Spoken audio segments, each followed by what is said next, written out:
ఈ రోజున మనం ఈ రీతిగా ఉన్నామంటే ఆరోగ్యంగా, ఆనందంగా, సంతోషంగా మనం ఉండగలిగినమంటే దేవుని బిడ్డలారా, నీ యొక్క యజమాని వ్యాపారం నిమిత్తం, ఉద్యోగం నిమిత్తం బయటకు వెళ్ళొచ్చు, నీ భార్య పనిలో వెళ్ళొచ్చు, నీ ప్రియబిడ్డలు వారి కాలేజీస్కి, స్కూల్కి వెళ్ళొచ్చు, ఏదైనా ఎన్నో ప్రయాణాలు ఉదయకాలం నుండి ఎన్నో ప్రయాణాలలో తిరుగుతూ ఉంటాం. బయట చెప్తూ ఉంటారు పెద్దవాళ్ళు, అయ్యా బయటికి వెళ్ళిన వాళ్ళు తిరిగి వస్తారనేటువంటి నమ్మకం లేదండి. మేము సాయంత్రం రాజనగరం హైవే మీద వెళ్ళేటప్పుడు వచ్చేటప్పుడు ఏదో ఒక యాక్సిడెంట్ చూస్తూ ఉంటాం, ఏదో ఒక ప్రమాదం, బైక్ గుద్దేయడమో లేదంటే ఇంకేదో రకరకాల. అంటే దేవుని బిడ్డలారా, రోజులు చాలా భయంకరంగా ఉన్నాయి, పరిస్థితులు చాలా భయంకరంగా ఉన్నాయి. ఈ సమయాల్లో తల్లిదండ్రులు వారి పిల్లలను కాపాడలేరు, యజమానిని భార్య కాపాడలేదు, భార్యని యజమాని కాపాడలేరు, బిడ్డలు కాపాడలేరు, వారితో ఉండలేరు. కానీ దేవుడు మనతో ఉండాలి. గట్టిగా చెప్తాం ఒకసారి. అంటే దేవుని కాపుదల మనకి కావాలి. దేవుని యొక్క కాపుదల, దేవుని బిడ్డలారా, మనలను కమ్ముకొని ఉన్నప్పుడు, మన చుట్టూ దేవుని యొక్క సహాయం ఉన్నప్పుడు మాత్రమే మనం ఈ లోకంలో జీవించగలము, బ్రతకగలము. గట్టిగా హల్లెలూయా చెప్తాం ఒకసారి. హల్లెలూయా, హల్లెలూయా. అందుకే పరిశుద్ధ గ్రంథముల నుండి కీర్తనకారుడు చెప్తున్నాడు, చెప్తున్నాడు 27వ కీర్తన 6వ చరణంలో చూసినప్పుడు, ఇప్పుడు నన్ను చుట్టుకుని ఉన్న నా శత్రువుల కంటే ఎత్తుగా నా తల ఎత్తబడును. దేవునికి మహిమ కలుగును గాక. గట్టిగా హల్లెలూయా చెప్దామా? దేవుని బిడ్డలారా, ఇక్కడ దేవుని యొక్క భక్తుడిని శత్రువులు చుట్టుముట్టి ఉన్నారు. దేవుని యొక్క భక్తుడిన దేవుని ఆరాధించేవాడు, దేవునికి గొప్ప నైవేద్యం వేసేవాడు, దేవుని ప్రజల కొరకు, దేవుని యొక్క ప్రజల కొరకు దేవునికి విజ్ఞాపన చేసేవాడు దేవుని యొక్క భక్తుడు ఇక్కడ ఉన్నాడు. ఈ భక్తునికి కూడా ఎవరు చుట్టుముట్టి ఉన్నారంట? శత్రువులు చుట్టుముట్టి ఉన్నారు. భక్తుడు దేవునికి ప్రార్థించేవాడు, దేవుని ప్రజల కొరకు దేవునికి జ్ఞాపన చేసేటువంటి దేవుని యొక్క భక్తుడు. దేవుని బిడ్డలారా, శత్రువులు కూడా ఈయన చుట్టుముట్టి ఉన్నారు. శత్రువైన శాతాన్ని చుట్టుముట్టి ఉన్నారు. ఏ రీతిగా హతం చేద్దాం, ఏ రీతిగా దేవునికి దూరం చేద్దాం, ఏ రీతిగా దేవుని మరి దూరముగా తీసుకువెళ్దాం. దేవునికి శత్రువు ఆయన చుట్టుముట్టి ఉన్నాడట. దేవునికి స్తోత్ర.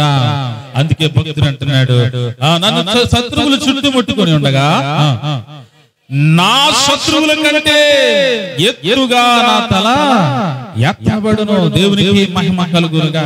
చూస్తున్నారు, అయినా నేను దేనికి భయపడను. గట్టిగా హల్లెలూయా చెప్పండి ఒకసారి. అయినా నేను దేనికి జడియను, దేనికి నేను భయపడను, ప్రమాదానికి భయపడను. శత్రువు వచ్చి నా మీద దండెత్తిన, శత్రువు నన్ను హతం చేయాలని చూసిన, శత్రువు నన్ను దేవుని దూరం చేయాలని ప్రమాదాలు కలిగించిన, ఏం చేసినా నేనైతే మాత్రం ధైర్యముగా ఉంటానని దేవుని దగ్గర ఆయన ప్రార్థిస్తూ ఉన్నాడు. దేవునికి మహిమ కలుగునుగా. నేను ధైర్యంగా ఉంటాను, దేవుని నిలబడతాను. దేవుడైతే ఆ శత్రువులందరికంటే ఎత్తుగా నా తల ఎత్తబడును అంటున్నాడు. దేవునికి మహిమ కలుగునుగా. చూస్తే ఆ 27వ అధ్యాయము 1వ చరణం చూస్తే అంటున్నాడు, యెహోవా నాకు వెలుగును రక్షణునే ఉన్నాడు. దేవుడే నాకు వెలుగు. నేను చీకటిలో వెళ్ళినా దేవుని యొక్క వెలుగు నా మీద ఉంటది. చీకటిలో ఏమాత్రం నేను అంతేకాదు, నాకు రక్షణనే ఉన్నాడు, నన్ను రక్షించేవాడు ఉన్నాడు, దేవుడు నన్ను కాపాడేవాడు ఉన్నాడు, శత్రువుల చేతుల్లో నన్ను విడిపించే దేవుడు ఉన్నాడు, కష్టాల నుండి, నష్టాల నుండి, సమస్యల నుండి నన్ను రక్షించే దేవుడు ఉన్నాడు అంటూ అంటున్నాడు. నేను ఎవరికి భయపడతాను? నేను ఎవరికి భయపడతాను? ఎవరికి భయపడవలసిన పని నా దేవునికే నేను భయపడతాను. శత్రువుకి ఏ మాత్రము కూడా ఎన్ని రకాలుగా దేవుని దూరం చేయాలని, శత్రువు నన్ను ఏ రీతిగా పాడు చెయ్యాలని, నాశనం చెయ్యాలని, నన్ను అవమానపరచాలని శత్రువు చూసినా నేను ఎవరికి భయపడను. దేవునికి మహిమ కలుగునుగాక. దేవుని బిడ్డలారా, ఈ రోజు దేవుడు దేవుని వాక్కుల ద్వారా మనతో కూడా దేవుడు మాట్లాడుతూ ఉన్నాడు. దేవుని ఆరాధించే వారిగా మనం ఉన్నప్పుడు, దేవుని సన్నిధిలో నమ్మకమైన వారిగా ఆయనను కీర్తించే వారిగా ఉన్నప్పుడు, దేవుని సన్నిధిలో నమ్మకమైనటువంటి ఆయన బిడ్డలుగా మనం ఉన్నప్పుడు, శత్రువు కూడా అదే రీతిగా పొంచి ఉంటాడు. శత్రువు కూడా అదే రీతిగా పొంచి ఉంటాడు. ఆ సమయంలో దేవుని బిడ్డలారా ఏ మాత్రము కూడా అధైర్యపడవలసిన పని మనము లేదు. ధైర్యంగా శత్రువుని మీద దండెత్తినా, దాడి చేసినా, నేను దేవుని దూరం చేయాలని చూసినా, దేవుని బిడ్డలారా మనం దేవుని మీద మనం ఆధారపడి దేవుని సన్నిధిలో నిలబెడితే భక్తులు చెప్పినట్లుగా నా శత్రువుల కంటే ఎత్తుగా నా తల ఎత్తబడను. దేవునికి స్తోత్రం. ఈ రోజు దేవుని వాక్యాన్ని వింటున్నటువంటి ప్రియమైన సహోదరి సహోదరులారా, నీ తలను కూడా ఆయన పైకెత్తే దేవుడుగా ఉన్నాడు. దేవునికి స్తోత్రం. ప్రస్తుతం ఆర్థిక ఇబ్బందులను బట్టి, అనారోగ్యాన్ని బట్టి, సమస్యలను బట్టి, శోధనలను బట్టి తలదించుకునే పరిస్థితులకు వచ్చాయని నువ్వు అనుకుంటున్నావేమో. ఒకవేళ ఏమి కాదు, దేవుడు ఒక రోజు తల ఎత్తే రోజు ఉంది. దేవునికి స్తోత్రం. నీ శత్రువుల కంటే యేసయ్య నీ తలను పైకెత్తే దేవుడుగా ఉన్నాడు. దేవునికి స్తోత్రం. అది ఎప్పుడు జరుగుతుందో తెలుసా? ఈ 27వ కీర్తన మొదటి చరణంలో చూసినట్లుగా, యెహోవా నాకు వెలుగును రక్షణయ ఉన్నాడని దేవుని యొక్క భక్తుడు ఏ రీతిగా చెప్పాడో దావీదు భక్తుడు, నేను ఎవరికి భయపడదును అని ఏ రీతిగా దేవుని సన్నిధిలో ఆయన తెలియజేశాడో, నీవు కూడా నా దేవుడే నాకు వెలుగు, నా దేవుడే నన్ను, నా కుటుంబాన్ని రక్షించే దేవుడుగా ఉన్నాడు, స్వస్థపరిచే దేవుడు ఉన్నాడు, బలపరిచే దేవుడుగా ఉన్నాడు, ప్రమాదాల నుండి, యాదుల నుండి కాపాడే దేవుడుగా ఉన్నాడు అని ఎవరైతే దేవుని ఎడల విశ్వాసంతో ఉంటారో దేవుడు వారిని దీవించే దేవుడుగా ఉన్నాడు. నువ్వు యెహోవా యందు భయభక్తులు కలిగి ఉంటే, సాతాను ఒకవేళ నిన్ను చుట్టుముట్టినా, నిన్ను ఆవరించిన శత్రువైన సాతాను ఏదో ఒక రీతిగా నీకు అవమానాన్ని కలిగించాలని, నిన్ను తగ్గించాలని, నిన్ను తలదించేలా చేయాలని, వ్యాధి బాధలకు గురి చేయాలని, సమస్యలకు గురి చేయాలని ఎప్పుడు వాడు చూస్తూనే ఉంటాడు. వాడి పనే అదే. వాడు డైరెక్ట్ రాడు. వాడు నీ ఇంట్లో వాళ్ళ ద్వారా రావచ్చు, నీ పక్క వారి ద్వారా రావచ్చు, నీ వీధిలో వారి ద్వారానే రప్పిస్తాడు సాతాను. దేవునికి స్తోత్రం. హల్లెలూయా. అందుకే ఎంత ఆ రీతిగా ఉన్నా దేవుని బిడ్డలారా, దేవుని బిడ్డలైన మనము యెహోవా యందు భయభక్తులు కలిగి ఉండాలి. దేవునికి స్తోత్రం. వారికి భయపడద్దు, శత్రువైన సాతానుకు భయపడద్దు, వాడి యొక్క పన్నాగాలకు భయపడకో, వారి బెదిరింపులకు నువ్వు భయపడకో. ఎందుకంటే దేవునికి మాత్రమే భయపడాలి. ఎవరికి భయపడాలి? దేవునికి మాత్రమే భయపడి భక్తులు చెప్పినట్లుగా, ఆయన ఎవరికి భయపడదును, ఆయనే నా వెలుగు, నా రక్షణ ఉన్నప్పుడు ఎవరికి భయపడతాను నువ్వు ధైర్యంగా ఉన్నప్పుడు, దేవుడు అంటండి ఆయన ఎందుకు భయభక్తులు గలవారి చుట్టూ ఆయన దూత కావలి వండి వారిని రక్షించును. గట్టిగా హల్లెలూయా చెప్పండి, ఇంకా గట్టిగా చెప్పండి. చూడండి, దేవుని ఎడల భయభక్తులు గలవారి చుట్టూ ఆయన దూత కావలి వండి వారిని రక్షిస్తాడు. దేవుడు తన దూతలకు ఆజ్ఞాపిస్తాడు, ఇదిగో నా ప్రియకుమారుడు పనులోకి వెళ్తున్నాడు, ఉద్యోగానికి వెళ్తున్నాడు, వ్యాపారం చేస్తున్నాడు, నా ప్రియకుమార్తె దేవుని సన్నిధికి వస్తుంది, నా ప్రియకుమారుడు దేవుని సన్నిధికి వస్తున్నారు, పనులు ఉన్నారు, ప్రయాణంలో ఉన్నారు. అది ప్రమాదకరమైందే. ఆ ప్రమాదకరమైన పనులు కూడా ఉన్నారు, వాళ్ళు తిరుగుతున్నారు. నేను ఇచ్చాను వారికి, కాబట్టి వారిని కాపాడు, వారి చుట్టూ ఉండు, వారి ప్రమాదం రాను. ఒకవేళ ప్రమాదం వచ్చినా నువ్వు అని పట్టుకో. గట్టిగా హల్లెలూయా చెప్పండి ఒకసారి.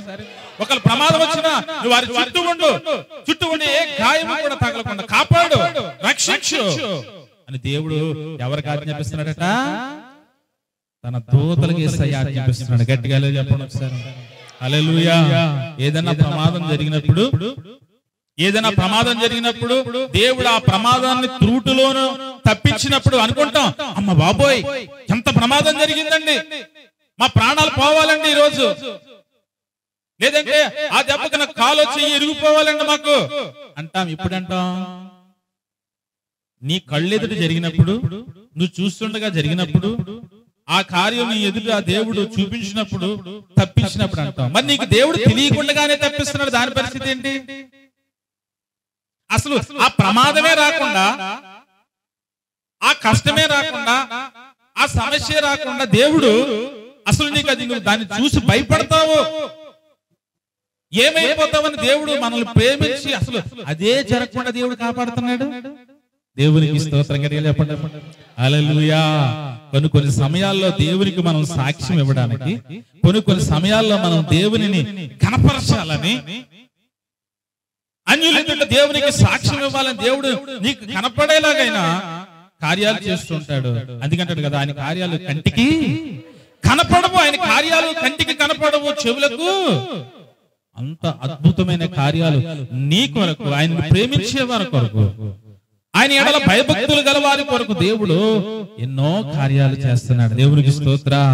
అందుకని యెహోవా భయభక్తులారా చుట్టూ ఆయన తోత కావలి ఉండే వారిని రక్షించును. ప్రియమైన సహోదరి సహోదరులారా, ఈ రోజు నుండి దేవుడు ఇచ్చేటువంటి వాగ్దానం, నువ్వు దేవుని ఎడల భయభక్తులు కానీ నీవు నీ కుటుంబం దేవుని సన్నిధిలో ఆరాధించే వారిగా ఉన్నప్పుడు, ఆయన గణపరిచే వారిగా ఉన్నప్పుడు, నమ్మకమైన వ్యక్తిగా దేవుని మీద నువ్వు ఆధారపడినప్పుడు దేవుడు ఆయన దూతలకు ఆజ్ఞాపించి నిన్ను నీ కుటుంబాన్ని ఆయన కాపాడును గాక. యోబు గ్రంథము 1వ అధ్యాయము, యోబు గ్రంథంలో దేవుడు యోబుకి ఆయన యొక్క చూడండి, ఆయన ఇంటి వారికి అందరికీ కూడా దేవుడు అతనికి కలిగినటువంటి సమస్తానికి కూడా దేవుడు మొట్టమొదటిగా దేవుని బిడ్డలారా ఆ ఇంటి చుట్టూరు కలిగిన సమస్తము చుట్టూ కంచి వేశాడంట. దేవునికి స్తోత్రం. గట్టిగా హల్లెలూయా చెప్తాం. యోబు గ్రంథంలో చూసినప్పుడు దేవుని బిడ్డలారా సాతాను మరి దేవుని దగ్గర మరి దేవదూతలు వచ్చినప్పుడు సాతాను కూడా ప్రత్యక్షమయ్యి అంటాడు కదా, ఇదిగో యోబును నువ్వు దీవించావు కనుక, యోబుకు నువ్వు సమస్తాన్ని ఇచ్చావు కనుక, యోబుకు నువ్వు ఆశీర్వాదాలతో నింపావు కనుక, బిడ్డలను కుటుంబాలను ఇచ్చావు కనుక, దాసదాసులను ఇచ్చావు కనుక, ఆయన చుట్టూ అతని ఇంటి వారిని అతనికి కలిగిన సమస్తానికి చుట్టూ నువ్వు కంచి వేశావు కనుక ఆయన నిన్ను గణపరుస్తున్నాడు. అదే ఆయన చుట్టూరు, తన ఇంటి చుట్టూరు ఆయన చుట్టూరు కంచి తీసివేసే అంటే దేవుని కాపుదలు తీసివేసే, నీ కాపుదల తీసేస్తే అతను నేను గణపరుస్తాడా అని అడుగుతాడు. దేవునికి స్తోత్రం చెప్పండి. నిజమే, దేవుని యొక్క కాపుదల ఉన్నప్పుడు దేవుడు ఆ యోబుకి, అతనికి, అతని ఇంటి వారికి, అతను కలిగిన సమస్తానికి దేవుడు ఏం చేశాడంట, చుట్టూ కంచే వేశాడు. దేవునికి స్తోత్ర. అందుకే సాతానగాడు యోబు దగ్గరికి రావడానికి ఎవరు పర్మిషన్ తీసుకున్నాడు?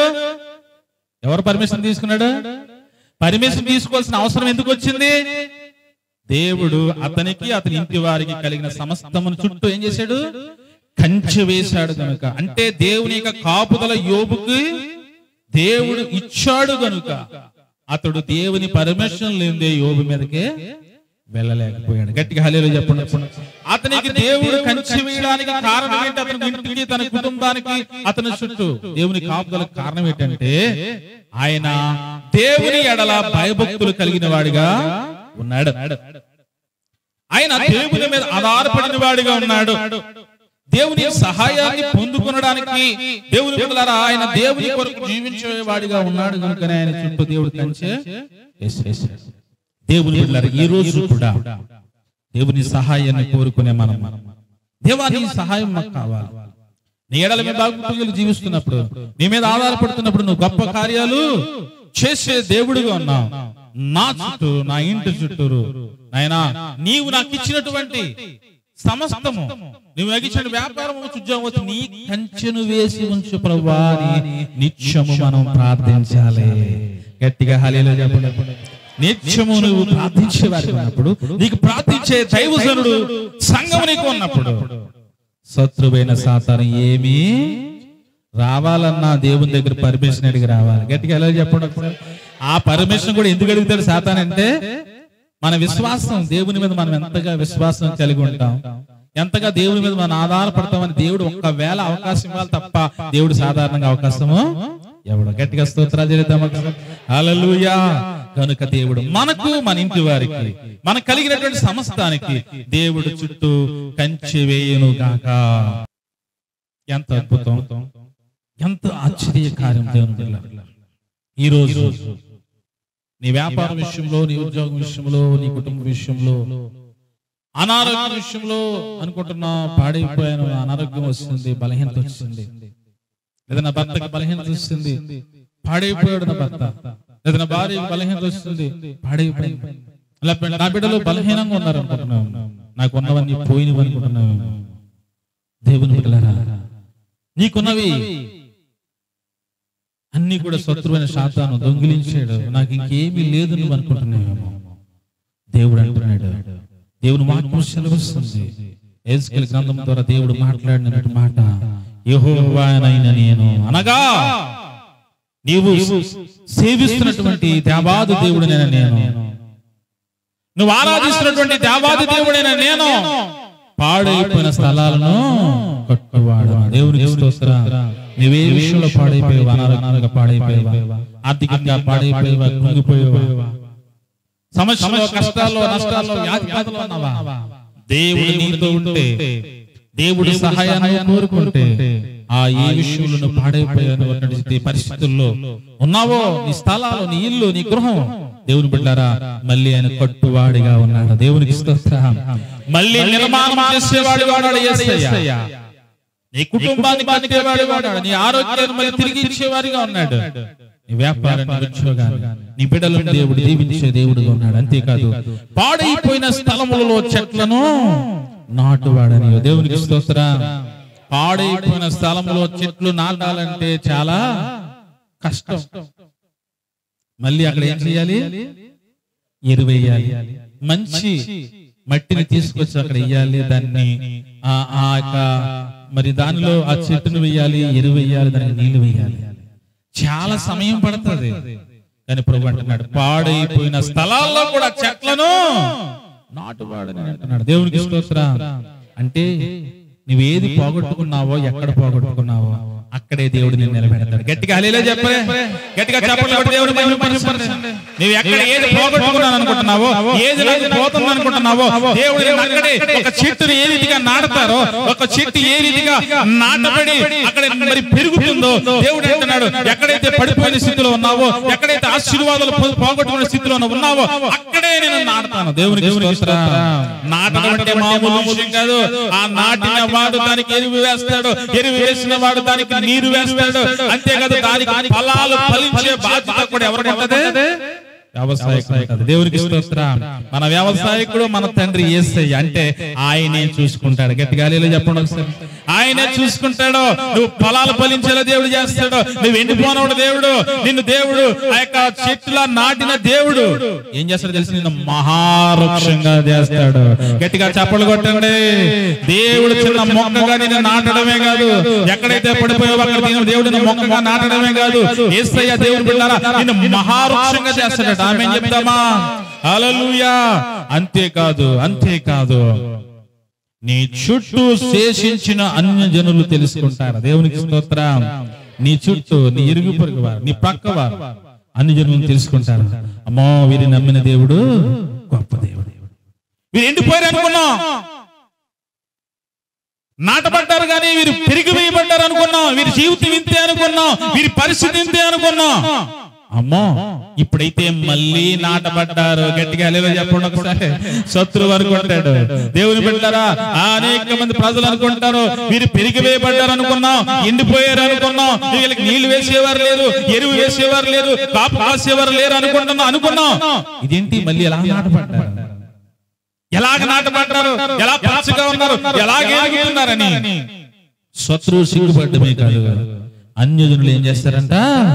తెలుసుకుంటారు. దేవునికి మహిమ కలుగును గాక. అందరూ గట్టిగా స్తోత్రాలు చెల్లిద్దామా? హల్లెలూయా. దేవుని బిడ్డలారా, ఈ రోజు నుండి దేవుడు ఇచ్చినటువంటి మాట, వాగ్దానం, ధైర్యం ఏంటంటే నిన్ను నేను కాపాడతాను. దేవునికి స్తోత్రం. నీ చుట్టూ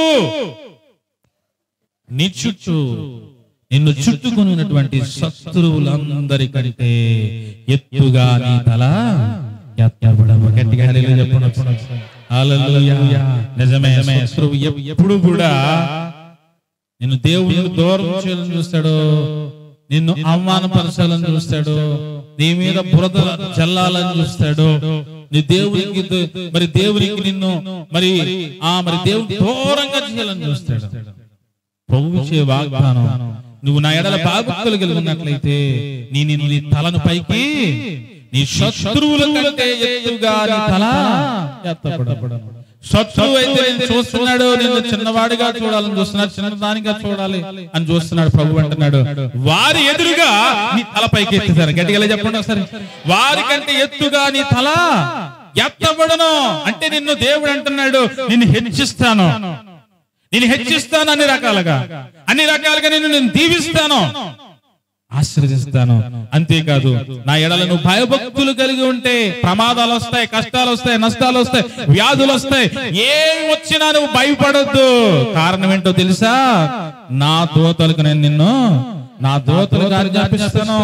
దేవుని స్తోత్రం.